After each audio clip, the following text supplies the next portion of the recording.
The California twilight was a flawless gradient of peach and sapphire, mirroring the picture-perfect home where Clara and her two children finished their organic dinner.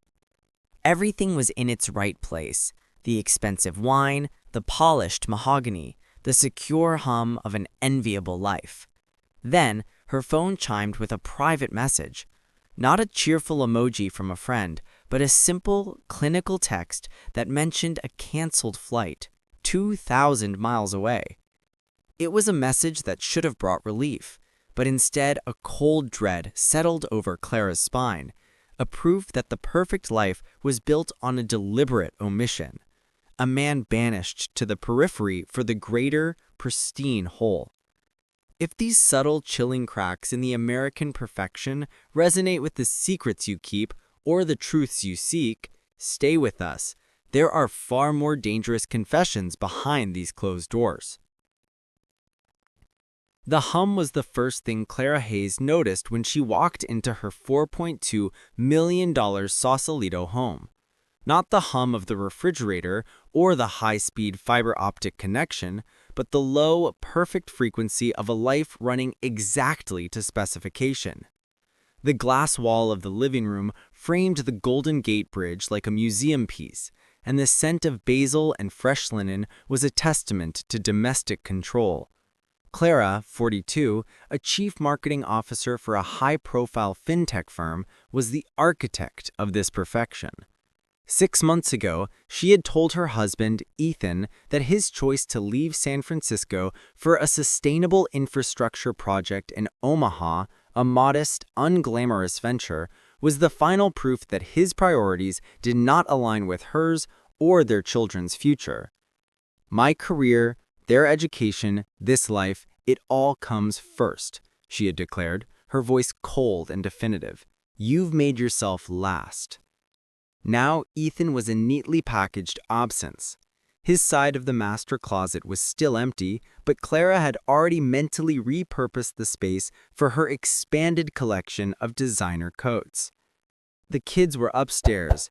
Olivia, 15, was a miniature copy of Clara's ambition, currently submerged in AP calculus and the delicate politics of her private school's social hierarchy.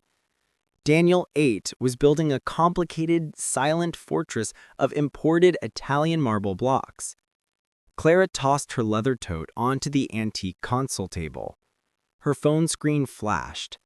It wasn't a work email from her stressed-out CEO. She could handle those. It was a text notification from a service she rarely used, a dedicated flight tracking app. Flight 188, Kansas City to Omaha. Canceled due to weather. The cancellation meant Ethan would be delayed by another 12 hours, postponing his scheduled Saturday visit to the children. For a split second, Clara felt a surge of professional relief. The kids were disappointed, yes, but her weekend calendar, usually a brutal schedule of soccer practice, gallery openings, and networking brunches, was suddenly clearer. No forced, tense dinners, no silent, judgmental appraisal from Ethan's clear, unsettling eyes. She caught her reflection in the polished steel of the Sub-Zero freezer. She was impeccable, the sharp lines of her Italian suit, the perfect knot of her silk scarf, the subtle exhaustion beneath her makeup. It was the uniform of a woman who chose strength over sentimentality, ambition over intimacy. "Mom, is he coming?" Olivia's voice cut through the silence. She stood at the top of the grand staircase, her posture already hinting at the corporate stiffness she would one day adopt. "No, honey. Flight canceled. Bad weather in the Midwest," Clara said, keeping her voice even and apologetic, yet conveying an undertone of his failure to perform. "We'll reschedule." Olivia shrugged, a practiced gesture of sophisticated indifference.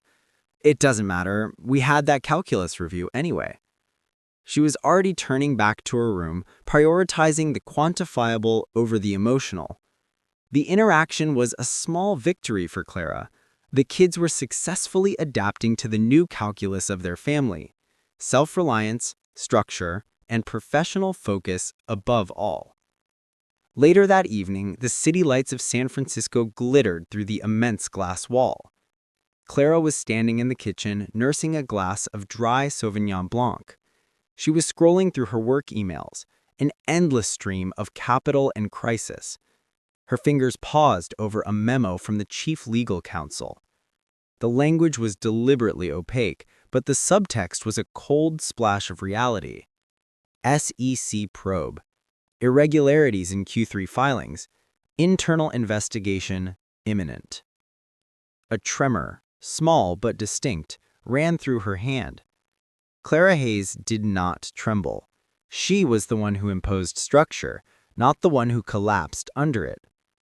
She told herself it was standard corporate risk, something her team could manage. Yet the pit in her stomach deepened, feeling less like fear of a lawsuit and more like the first crack in the glass wall.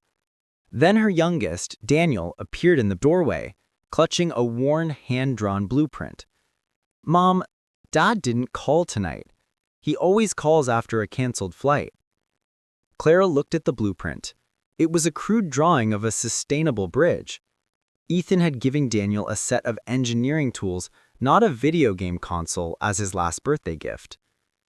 "He's busy, sweetie. It's a very complicated project he's building," she replied, her voice slightly strained. "But he said his work never matters more than a promise," Daniel whispered, his eyes wide and accusing, a genuine, uncalculating emotional stake Clara had forgotten how to manage. Clara knelt down, forcing a practiced smile. "Your dad and we have different definitions of what matters most, Dan. But you and Liv are always his priority. It's just business is business." She gently placed a hand on his shoulder, a gesture that felt foreign, like reading the instructions for a rarely used appliance. Daniel pulled away just slightly. His small movement was a massive rejection. He looked at the perfect kitchen, the dazzling view, and then back at her, the perfect, successful mother. "He used to call us his structural integrity," Daniel said, the words echoing the specialized terminology Ethan used in his work, the words Clara had dismissed as quaint. "Now he's far away." Daniel walked back to his room, leaving Clara alone in the hyper-polished kitchen. The city lights were no longer glittering. They felt aggressive, demanding. She looked down at the memo about the SEC probe, then thought of Ethan, quietly building bridges and hospitals 2,000 miles away in the middle of nowhere. She had convinced herself that Ethan was the problem, the weakness, the one she had to cut out to save the image, but standing there, realizing her professional fortress was crumbling and her family was looking for a reassurance she couldn't give, Clara suddenly felt an inexplicable, terrifying need for the man she had so deliberately, so arrogantly put last. It was a need not for money or status, but for the moral and emotional structure he had once represented. She was utterly alone, and the hum of the perfect life was beginning to sound like a warning siren.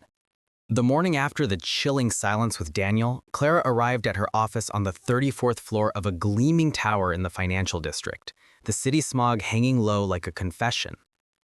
She had dressed with meticulous, almost aggressive care, a suit of armor tailored from woolen resolve. She needed the illusion of command more than ever, especially since the vague, unsettling legal memo had landed in her inbox. The internal investigation was no longer imminent, it was active. By 9 a.m., the chief legal counsel, a nervous man named Arthur, was standing in her office with a face the color of bad news. The accounting irregularities were far more extensive than she had hoped. They traced back to a multi-million-dollar fund designated for future innovation, but which, under the previous CFO's tenure, had been strategically misclassified to inflate quarterly earnings. A common, yet utterly illegal move in their high-stakes world. "The SEC is sniffing around. They've sent a preliminary subpoena," Arthur whispered, glancing nervously at the floor-to-ceiling windows, as if the regulatory body were peering in from a drone. "Clara, this is bad, potentially career-ending for everyone involved. Your name is on the oversight committee that signed off on Q3. Clara felt a physical chill, sharper than the air conditioning. Her life was defined by ascent. She had clawed her way up from a lower middle-class background to this rarefied air where mistakes were not forgiven, they were punished. She was not the previous CFO, but the fallout would be indiscriminate. The life she had built, the Sausalito home, Olivia's tuition, the very stability she had prioritized, depended on the integrity of her professional name. She tried to project authority, leaning across the massive mahogany desk. "We'll hire the best external counsel, Arthur. We'll show due diligence. We manage the narrative." But Arthur shook his head.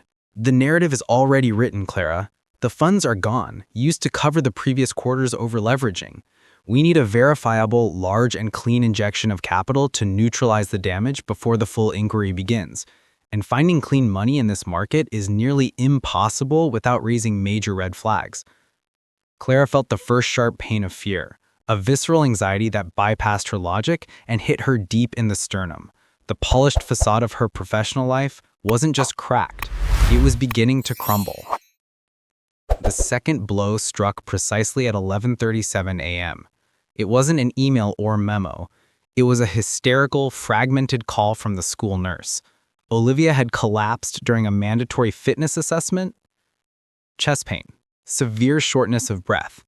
She was being rushed to Stanford Medical Center. All thoughts of SEC probes and legal jeopardy dissolved, replaced by the primal, terrifying concern of a mother.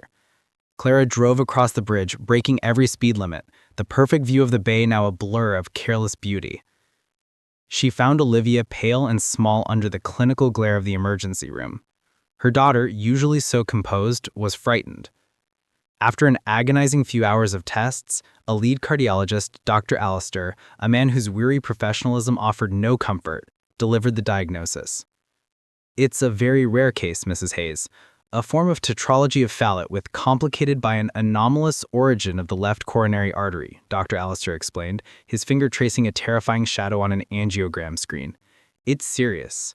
It's been asymptomatic until now, but with her growth, the arterial restriction is critical. She needs open heart surgery, and she needs it soon." Clara felt the floor tilt beneath her. She was used to quantifying risk, but this was a variable she could not control, negotiate, or market her way out of. She clutched the armrest of her chair, desperate for something solid. "The Bay Area has excellent surgical teams," Dr. Alistair stated, reverting to her executive voice, the tone that demanded performance. Dr. Alistair's expression was grim. "We do, but her condition requires not just a surgical fix, but a very specialized post-operative care environment. Due to the complexity of the arterial structure, the recovery demands specific, real-time hemodynamic monitoring and immediate access to a bioengineering team capable of personalized graft adjustments. The equipment and the environment required are unique." Clara braced herself. "Where do we go?" The doctor paused, adjusting his glasses. "There is only one facility in the country equipped to manage this particular combination of factors. It's a new, highly specialized pediatric cardiac wing in the Midwest, part of the Sustainable Healthcare Initiative. It's only been fully operational for 4 months, but the results are groundbreaking. It was designed from the ground up to handle these outlier cases." Clara closed her eyes, trying to conjure the image of a sterile, cutting-edge hospital, perhaps in Boston or Houston, somewhere with prestige. "Where exactly is this facility, doctor?" she asked, her voice tight, already steeling herself for the logistics. "Omaha, Nebraska," Dr. Alistair stated plainly. He didn't see the tiny flinch in her eye, the sudden, sharp, unbearable irony of the universe's malicious sense of humor. He continued, oblivious. "The engineer who oversaw the core structural design and equipment integration is a man named Ethan Hayes. He's the one who implemented the closed-loop monitoring system we need. He is, frankly, the unsung genius of that wing." The name landed like a hammer blow to her carefully reconstructed sense of reality. Ethan, the man she had exiled for choosing modest structural integrity over flash and finance, the man she had judged as last was now the lifeline, the structural integrity of her daughter's heart. Clara stood up, walking toward the window overlooking the familiar, wealthy landscape of Palo Alto, trying to breathe past the panic. The sky outside was an indifferent blue. She had put status first, finance first, image first, and now the most vital components of her life, her child's health and her career's survival, were dependent on the man she had cast out to the very place she had scorned. The price of her pride had just been named, and it was horrifyingly steep. The fluorescent light of the Stanford examination room was cruel, exposing the fine lines of fatigue around Clara's eyes and the terror that had finally broken through her executive composure. Dr. Alistair's words, tetralogy of Fallot, anomalous origin, Omaha, Nebraska, Ethan Hayes, formed a dizzying, unbearable circuit in her mind. Dr. Alistair, Clara managed, her voice a reedy imitation of its usual command. Are there no comparable surgical options here or in New York or Boston? We have the resources. We can charter a private jet. We can pay any price. The cardiologist shook his head, a gesture of quiet, unyielding finality. This isn't about money, Mrs. Hayes. It's about infrastructure. The procedure is complex, but the real difficulty is the post-operative monitoring and correction, specifically the biofeedback system required to manage the unique arterial repair. The cardiac wing in Omaha, the one your husband, Ethan Hayes, helped design, is the only place with that closed-loop integration system in place. He didn't just design the building, he designed the system that keeps that specialized equipment talking to the patient in real time. It's a holistic approach to complex pediatric cardiac recovery. Clara slumped onto the plastic chair, the smooth, expensive fabric of her suit feeling suddenly heavy and ridiculous. She had spent a decade building a life where status and access were currency, where money bought competence, and distance was the ultimate sign of failure.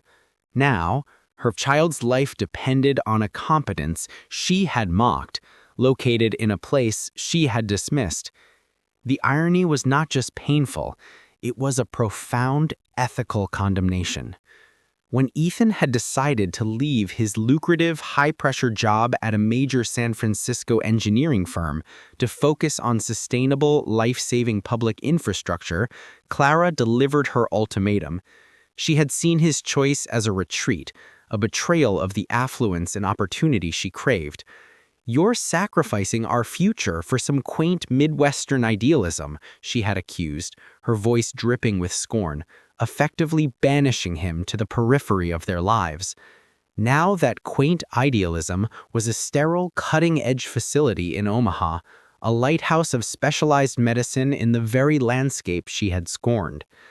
Later that afternoon, after ensuring Olivia was settled into a temporary private room, her daughter still weak but fiercely trying to control her fear, Clara retreated to a small consultation room. She pulled out her phone and scrolled through old texts, finally finding Ethan's contact under E. Hayes Personal. She hadn't called him in 6 weeks, communicating only through terse emails regarding visitation schedules and tuition payments. She couldn't bring herself to call, to hear the practiced, polite indifference in his voice. Instead, she messaged her attorney, Graham Morris, a slick, cynical man who specialized in divorces among the ultra-wealthy. "Clara, I need to know the fastest, legally cleanest way to access a significant amount of capital, ideally from a non-traditional, non-traceable source. Urgent. Life or death scenario." Graham responded almost immediately, a single, concise text. "Graham, personal or corporate? Is it tied to the Q3 issue?" Clara, "Both. Olivia needs a rare surgery in Omaha. The funds needed to cover the immediate medical transport and potential long-term care are beyond the liquid assets available right now. And yes, the corporate situation is imploding. I need to stabilize that to secure the future for Daniel." There was a long pause. The minutes stretched into an eternity of silence punctuated only by the distant, rhythmic beep of medical machines. When Graham finally called, his voice had lost its usual dry, humorous edge. "Clara, this is unprecedented. You know your personal portfolio is highly illiquid right now, tied up in those emerging market funds, and the firm's situation is critical. Any large withdrawal will trigger an internal audit that the SEC will latch onto." "There has to be a way," Clara insisted, rubbing her temples. "What about a private, low-interest loan? something that flies under the radar. There is, Graham said slowly, the skepticism evident in his tone. It's a long shot, but I remember seeing something in your preliminary separation agreement, a clause regarding Ethan's new venture. He had secured specialized federal and private grants for his Omaha project, that building the hospital wing, remember? Clara remembered. She had dismissed the entire project as a glorified government handout, barely glancing at the legal details. The grants were structured under a highly specific Sustainable Community Revitalization Act. There's a small, archaic provision, I had to dig through layers of environmental law, that allows the project leader to assign temporary, low-interest emergency capital to immediate family members dealing with catastrophic health crises, provided the leader can demonstrate the funding indirectly supports the maintenance of key project personnel. Clara's mind raced, connecting the terrifying dots. So, if Ethan is key project personnel, and he needs to ensure the stability of his children, and by extension his partner in co-parenting— Exactly, Graham cut in. He has the only clean, large, non-auditable source of capital available to you right now, Clara. It's a loophole written for situations exactly like this, catastrophic, non-insurable events. It's his project's lifeline, and it can be yours, but only with his direct signed approval. The man you put last, Clara, he's holding the key to the integrity of your life, both personal and professional, through a facility he built for the common good. The line clicked into silence. Clara looked at the reflection in the dark phone screen. She saw the powerful CMO, the woman who commanded boardrooms, but beneath the armor she saw a supplicant. She had to swallow every ounce of her pride, fly to the heartland she despised, and beg the man she discarded, the quiet, principled engineer, to use the integrity of his work to save her from the consequences of her own ambition. The weight of her mistakes was suddenly unbearable, not just as financial loss, but as a moral failure laid bare. She had to make the call. She had to ask Ethan to save their daughter, and in a terrifying, unexpected extension, save her reputation and their remaining security. The surgical consultation ended, leaving Clara in a sterile, silent wing of the hospital. Her suit felt suddenly too tight, the fabric constricting her breathing. She had just finished a lengthy call with her firm's external legal team. The news was universally grim.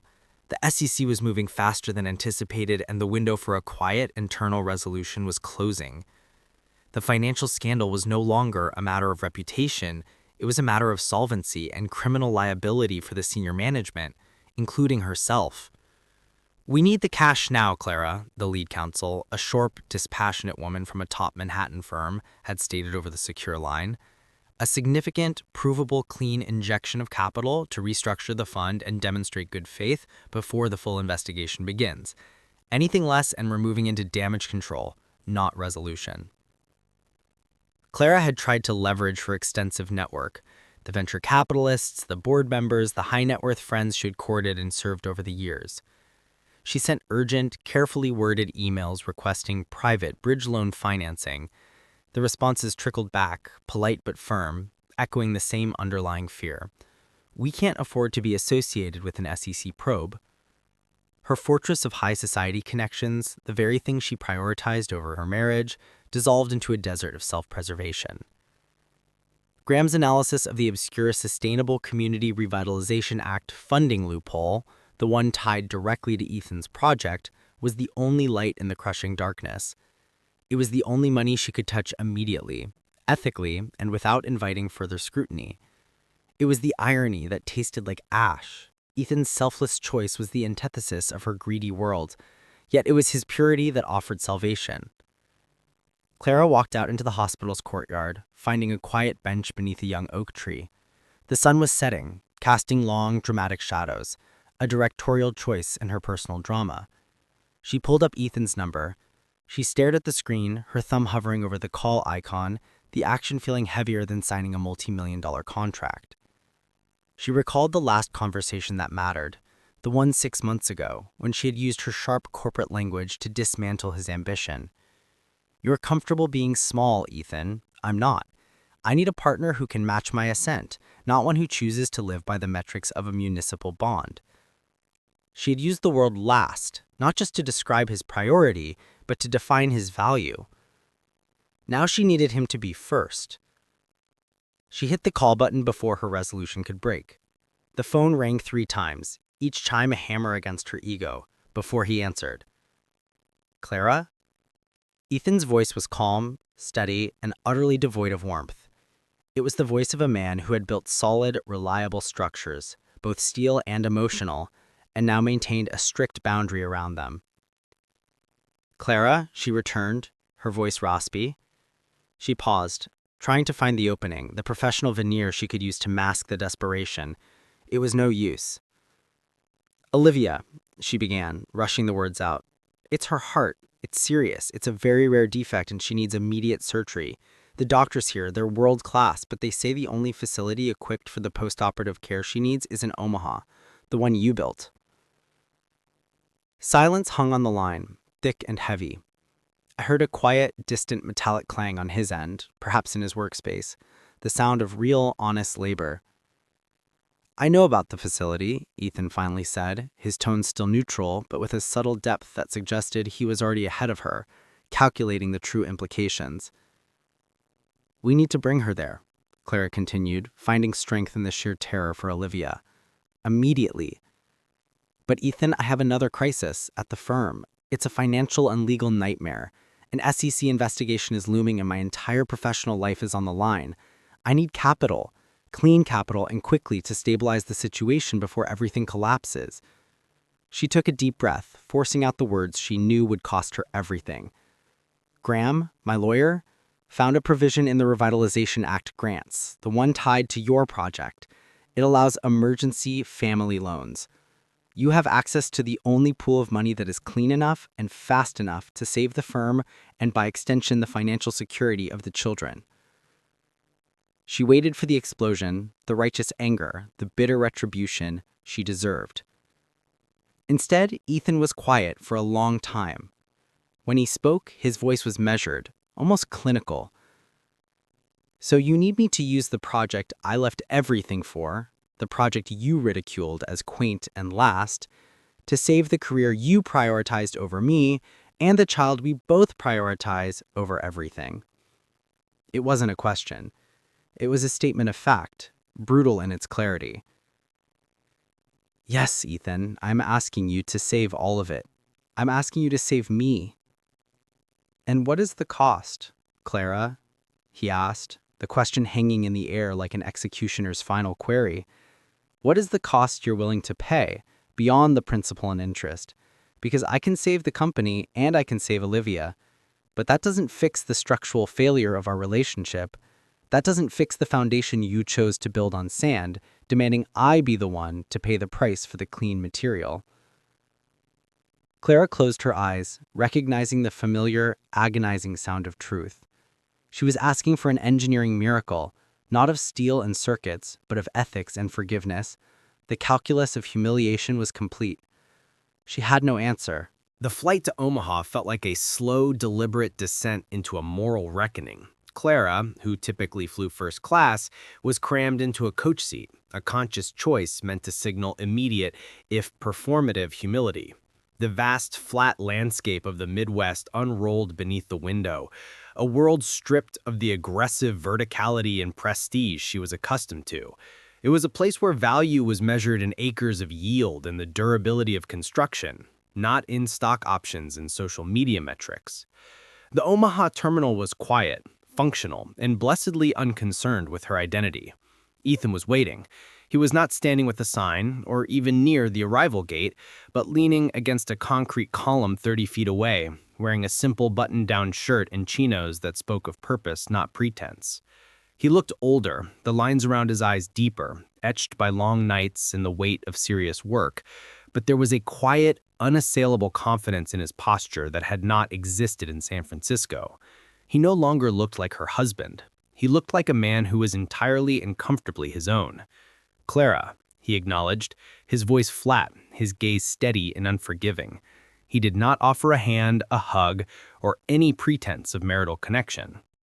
"Ethan," she replied, the sound of her own name on his lips feeling sharp and unfamiliar. "Thank you for meeting me." "I'm meeting the mother of my children, Clara, not my wife. There's a distinction you made very clear 6 months ago." He led her to a plain, well-maintained truck, a working vehicle, not a status symbol. The drive to the hospital wing was short, through clean tree-lined streets that lacked the chaotic energy and crushing rent of the Bay Area. The new cardiac wing, where Ethan worked, was impressive. It was a study in sustainable design, all natural light, exposed timber, and clean lines, a stark contrast to the marble mausoleums of Silicon Valley's wealth. It felt restorative, functional, and deeply ethical. Ethan did not take her to the administration building, but to a small windowless conference room adjacent to his engineering office. The air smelled faintly of fresh concrete and solvent. On the table were 2 legal pads, a pitcher of water, and a copy of the Sustainable Community Revitalization Act, tabbed and highlighted. "Let's get this over with," Clara said, pulling out her own leather portfolio. She attempted to seize control, reverting to her professional default. "Graham has provided a contractual framework for the emergency loan. We can discuss interest rates, whatever makes this clean." Ethan pushed the portfolio gently aside. "We're not discussing principal or interest, Clara. The funds are there. I can sign them over. But you flew 2,000 miles, not to discuss finances, but to accept a conditional surrender." Clara felt a flush of heat rise to her cheeks. "This isn't about winning, Ethan. This is about Olivia's life and preventing the financial ruin that would devastate Daniel's security. And that's the problem, isn't it? You came here thinking you could buy structural integrity for your life, the way you buy everything else. But I built this system, this hospital, this loan provision, my life now on things that money can't corrupt." He leant forward, his eyes holding hers with intense clarity. "Olivia will be fine. I will sign off on her medical access regardless of your behavior. That's non-negotiable. But the money for your firm, that's different. That's about saving your pride, your reputation, the life you told me was more important than me." He slid the legal pad toward her. "I have one condition, a non-financial term." Clara picked up a pen, bracing for an agonizing concession, a percentage of her firm, a share of the Sausalito home. "I want to know why you think you deserve this rescue, Clara," he said, his voice dropping to a low, painful register. "Not why Olivia deserves the care. She does. But why do you deserve for the stability I built, the stability you belittled, to be the thing that saves the life you live? I need to know you understand the cost of what you threw away." The silence that followed was suffocating. It was not a demand for retribution, but a demand for honesty, a deeper, more painful request than any financial settlement. He was forcing her to articulate the depth of her error, to verbally dismantle the architecture of her own arrogance.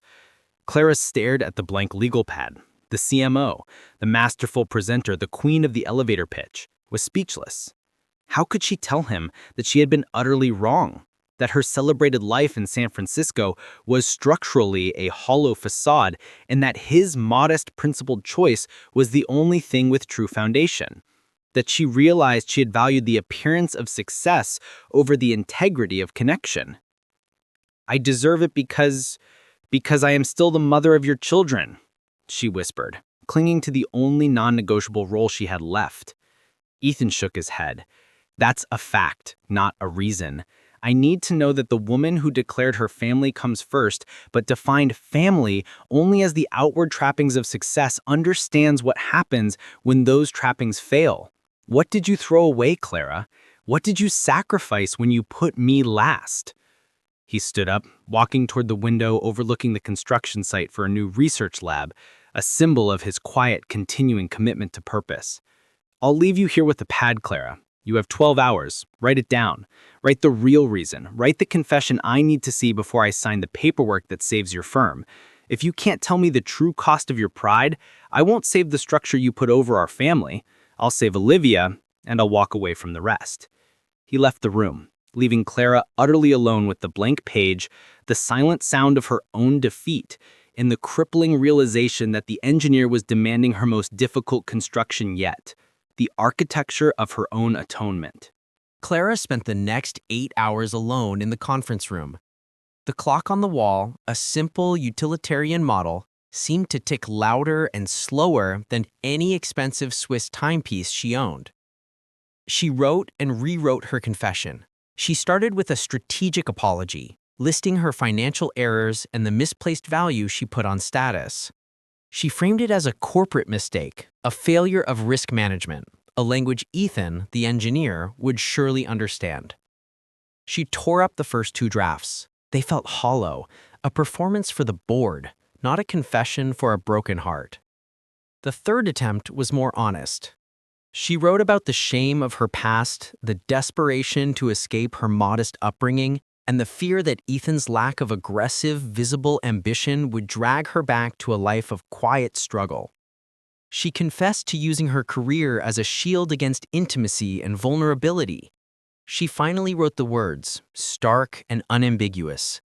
I was wrong. I put your value, your integrity, and our connection last because I was afraid of being judged as not enough by the very society I now see turning its back on me. It was 1,000 words of raw, unvarnished truth written in the frantic scrawl of a woman who had finally run out of calculated moves. At the end of the 12 hours, Ethan returned.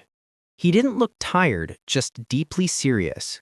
He took the legal pad, not with a triumphant gesture, but with the quiet reverence of someone handling a fragile, painful artifact. He sat across from her and read every word. Clara watched his face, searching for a flicker of recognition, a sign of forgiveness, or even a hint of the old familiar tenderness. She saw none of it. She saw only the detached, analytical expression of a man assessing the structural integrity of a faulty material.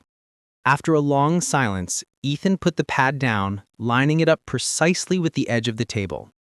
This is honest, Clara. For you, this is the truth. You've admitted the why. You've accepted the moral diagnosis. That's more than I expected. A surge of relief, a premature, dangerous rush ran through her. Then you'll sign the papers. We can get Olivia transported tonight, and I can wire the capital to the firm's holding account immediately. Ethan looked directly into her eyes, and the final, most devastating blow landed. No, this confession, while necessary, is only the preamble. The loan for your firm is conditional on a far deeper commitment. I will sign the medical transfer forms immediately, and I will personally oversee Olivia's preparation. Her safety is non-negotiable. He slid a second piece of paper across the table. It was a formal yet simply typed addendum to their separation agreement.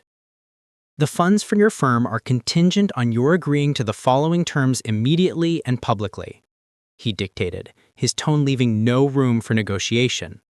First, you will drop the legal separation proceedings. We are not reconciled, but we are not legally separated either. Second, you will secure an immediate, indefinite leave of absence from your firm. Enough time to fully stabilize the children here. Third, you and the children will move into the house I've rented here in Omaha for the entire duration of Olivia's recovery, however long that takes. Clara stared at the last line, the words blurring on the page. Fourth, we will begin mandatory joint marriage counseling here in Omaha, 3 sessions per week with a mutually agreed upon therapist. This is not for a quick fix, Clara.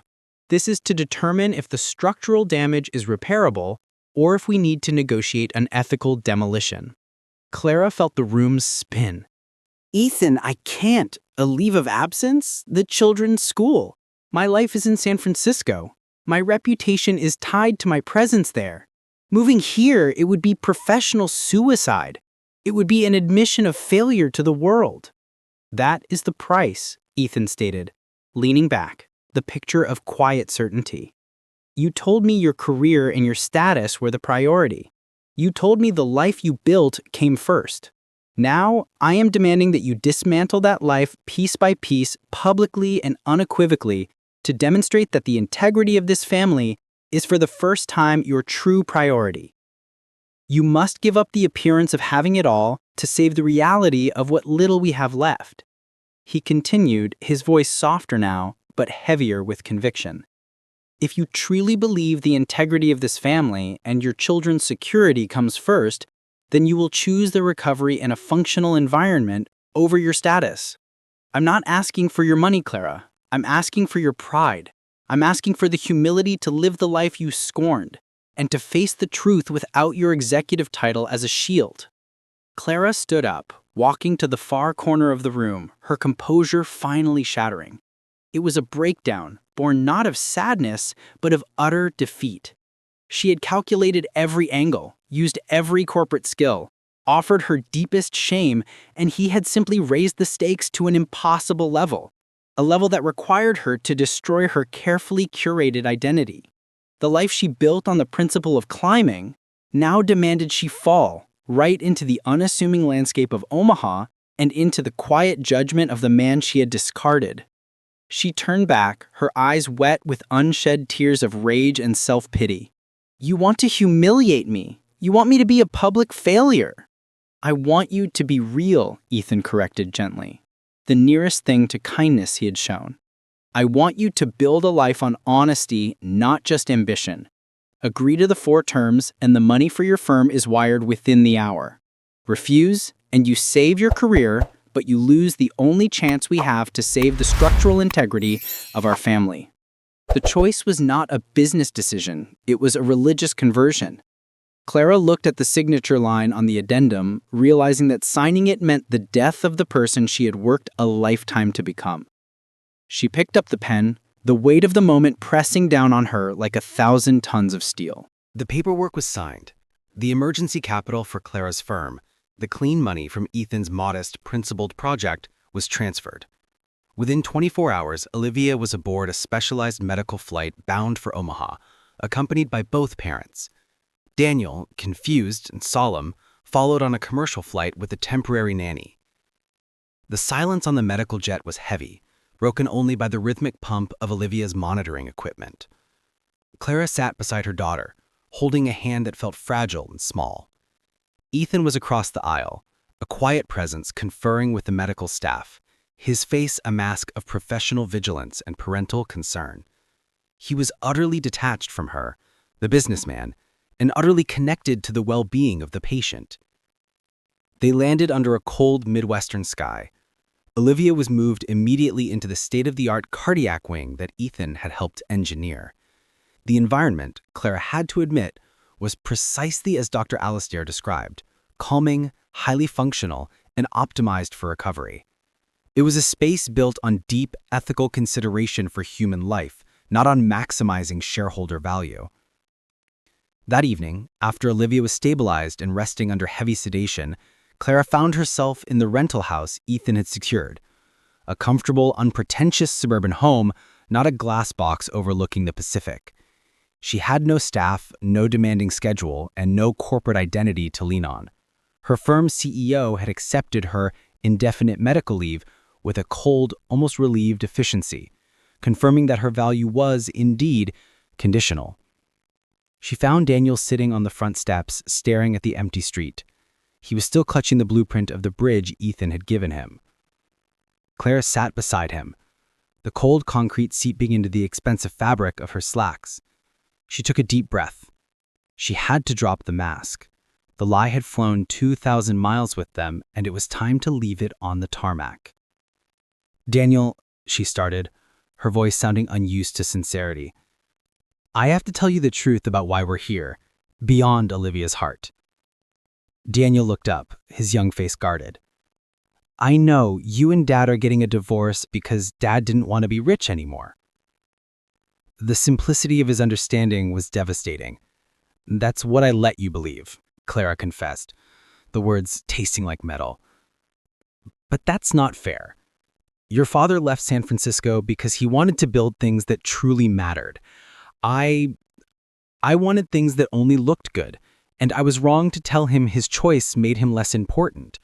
I put the money and the status first. I put him last." She struggled to articulate the corporate disaster without terrifying him, settling on a simpler emotional truth. "The career I loved, the one that bought us the house with the view, It almost failed, and the only thing that could save it and help us get Olivia here was the quiet, important work your father was doing in a place I didn't respect. He is the reason we are safe, Daniel, and the price he asked me to pay was not money. It was to finally stop pretending and try to fix the family I broke. Daniel stared at the blueprint of the bridge, then back at her. So are we poor now? Clara almost laughed, a dry, painful sound. No, honey, we're just not rich in the way I thought mattered. We're going to live here, like this, for a while. We're going to go to counseling, all of us, to learn how to be a real family, not just a beautiful picture. The confession was met with not anger, but with a weary acceptance. Daniel simply leaned his head against her shoulder, a small, fragile weight. I miss our house, he mumbled, but I miss Dad being here more. That night, after Daniel was asleep, Clara walked back to the hospital. She found Ethan in the waiting area outside the cardiac unit, his head resting against the wall, eyes closed, a man exhausted by the weight of responsibility. She sat down quietly beside him. After a minute, Ethan opened his eyes, not startled, but simply aware of her presence. I told Daniel the truth. About the firm, about the loan, about my pride. Ethan simply nodded, rubbing the bridge of his nose. He's a smart kid. He only needed honesty, not an explanation of derivatives. The exhaustion in the room was palpable. They were no longer executive and banished husband, but two terrified parents united by the life of their child. Clara reached out, not with a calculating gesture, but simply to touch the back of his hand where it rested on his knee. It was the first physical contact that was neither a tense greeting nor an accidental brush in 6 months. Ethan did not pull away, nor did he return the pressure. He simply allowed the contact, a small shared moment of grief and vulnerability that transcended the signed contract. In that sterile, silent hallway, two people who had built a wall of pride and ambition between them finally acknowledged the enduring, fragile bond that Olivia's crisis had exposed. It was a painful, uncertain intimacy, the recognition that their relationship was now a demolition site, and the hard labor of rebuilding had only just begun. Olivia's specialized surgery was a success. 2 weeks after her arrival, the lead surgeon confirmed the repair was stable and the integrated monitoring system, engineered by Ethan, had performed flawlessly, catching several minor post-operative fluctuations that standard equipment might have missed. The integrity of Ethan's work had literally saved their daughter's life. Clara spent her days in the sterile quiet of the hospital, then returned to the suburban rental house at night, navigating a life stripped bare of its former distractions. The house was comfortable but generic, forcing her to confront the essential emptiness of her days without the endless demands of her career. She tried to fill the void with emails, but her former colleagues, now fearful of the ongoing SEC probe, returned only terse, legalistic replies. Her prestige had evaporated, her value is now purely domestic, and her corporate ego chafed against the restraint. The mandated marriage counseling sessions were brutal. Their therapist, a plain-spoken woman named Dr. Helen, refused to engage with Clara's professional language, forcing them to use the vocabulary of emotion. Ethan, you see the structure of your marriage as fundamentally compromised, built on materials that failed under pressure, Dr. Helen observed during their second session. Clara, you see the structure of your marriage as a project that merely needed rebranding and refinancing. Neither view allows for genuine human messiness. Ethan said she chose money over me, his voice devoid of anger, which was far worse than shouting. I can forgive her for the mistake, but I can't forget that her intrinsic values failed when it mattered most. And I chose the image because I was ashamed of who I was without it, Clara countered, her voice shaking. The confession was easier to write than to speak, especially when faced with Ethan's unyielding reserve. Ethan's condition, the mandatory time in Omaha, was proving to be the most effective therapy. Without the shield of her San Francisco life, Clara had nowhere to hide. She was forced to cook meals for Daniel in the unglamorous kitchen, drive him to a temporary public school, and sit beside Ethan in the small, quiet living room, the tension between them a palpable third presence. One evening, 4 weeks into their imposed domesticity, Clara found Ethan in the backyard, working on a complex structural model he had built for a presentation. He was meticulously adjusting a tiny wooden strut, his brow furrowed in concentration. "The board signed off on the restructuring plan," Clara announced, breaking the silence. "The capital infusion stabilized the situation. My job is safe technically. They want me back in 2 months." Ethan did not look up. "And what do you want, Clara?" I don't know," she admitted, the ambiguity terrifying her. The thought of that life, the endless chasing, the noise, the sheer pretense, it feels exhausting now. But the thought of staying here, without the definition of my career, it's terrifyingly blank. Ethan finally straightened, dusting wood shavings from his hands. "The problem wasn't the job, Clara. It was the foundation. You can build a good structure anywhere if the materials are sound. When you put me last, you didn't just choose status, you chose a disposable relationship model. I'm waiting to see if you can choose a durable one." He walked inside, leaving the fragile wooden structure on the patio table. Clara looked at the model, then up at the clear, expansive Midwestern sky, a sky that demanded patience, not velocity. 2 months later, Olivia was discharged, thriving.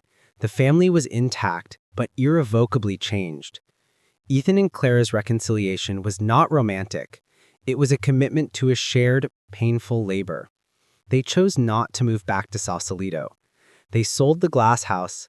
Clara insisted on using a significant portion of the profit to fund a local scholarship program for low-income engineering students, a tangible rejection of her former values. The Hayes family remained in Omaha. Clara, still technically the CMO, secured a remote consulting position, using her skills to help nonprofits manage their branding, a conscious choice for purpose over profit. Ethan continued his work, revered in his field, a man who had proved that quiet integrity was the ultimate form of power. The final scene found Clara and Ethan sitting in Dr. Helen's office, 6 months after the first crisis. "Where are we now?" Dr. Helen asked. Clara looked at Ethan, no longer seeing a savior or a hostage, but a complicated partner. She said quietly, "We are survivors. We paid the price. I lost the world I defined myself by, and he lost the illusion of a simple marriage. We are building a new foundation on the ruins of the old one, and for the first time, I understand that the man I put last is the structural anchor that keeps everything from floating away." Ethan reached across the gap between their chairs, and this time took her hand. It was not a gesture of sweeping passion, but a simple acknowledgement of the difficult, ongoing contract. The marriage was not fixed, but the healing had begun, leaving them with the somber, enduring knowledge that vulnerability, not victory, was the truest measure of strength.